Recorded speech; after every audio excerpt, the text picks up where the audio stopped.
To begin, we gotta address the elephant in the room.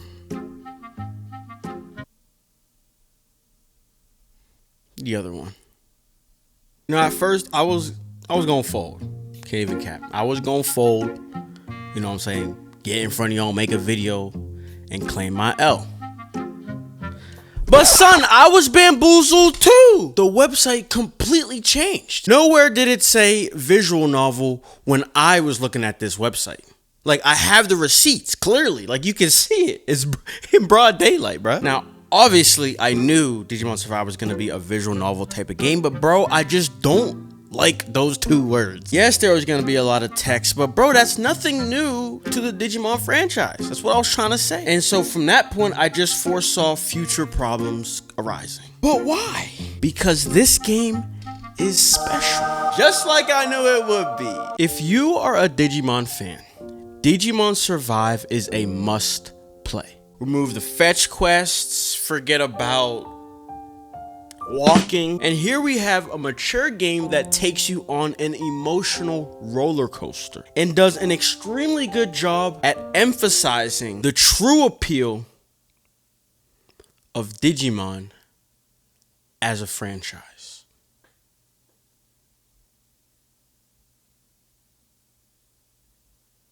But it's a visual novel. Being a visual novel at its core is not the problem. It just creates complications. Really, there's two problems. The first problem is that visual novels are inherently a niche genre. And two, the game was intended to be a side project turned into Kingdom Hearts 3 -5 and ended up having the expectation of Cyberpunk 2077.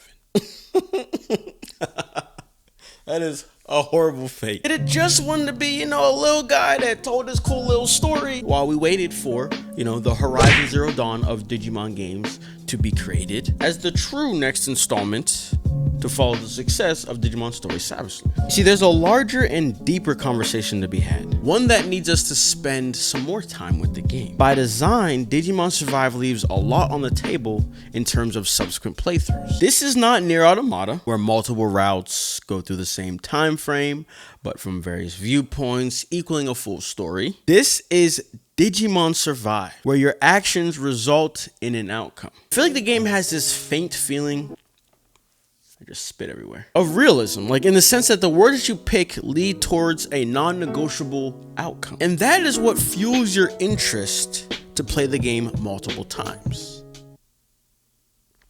Or you just save scum. That's an option too. We're going through the same story, right? But the fact that you saved somebody and prevented them from dying naturally causes the experience and the story to unfold a little bit differently. On top of how you were addressing certain situations, what you said, which ultimately affects what kind of ending you get, plus affects the evolutions of your Digimon partners. But being realistic, with this being a story-driven game, either you like the story that they crafted,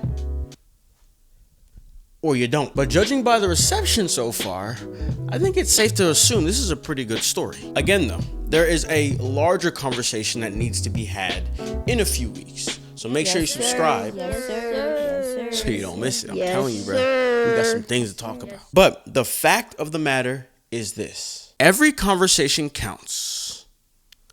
People just don't change that easily.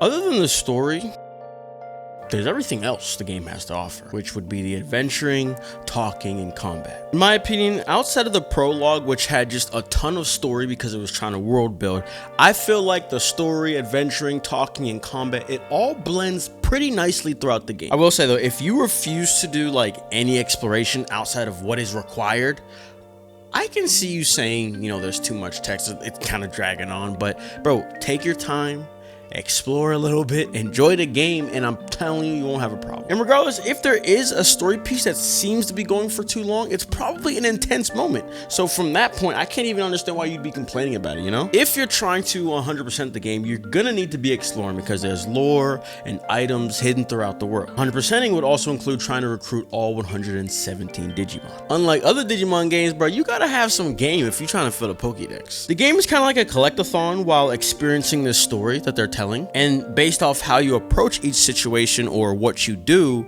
you know, you're gonna have a little bit of a different experience than everybody. So yes, you know, when you replay the game, you might be doing most of these things over and over again, but at the same time, you cannot experience everything the game has to offer in a single run, maybe even 2 runs, and you perfect it, right? It's gonna take subsequent runs to really see everything that the game has to offer. I'm saving the combat talk for whenever I'm in the end game and doing some of these harder battles.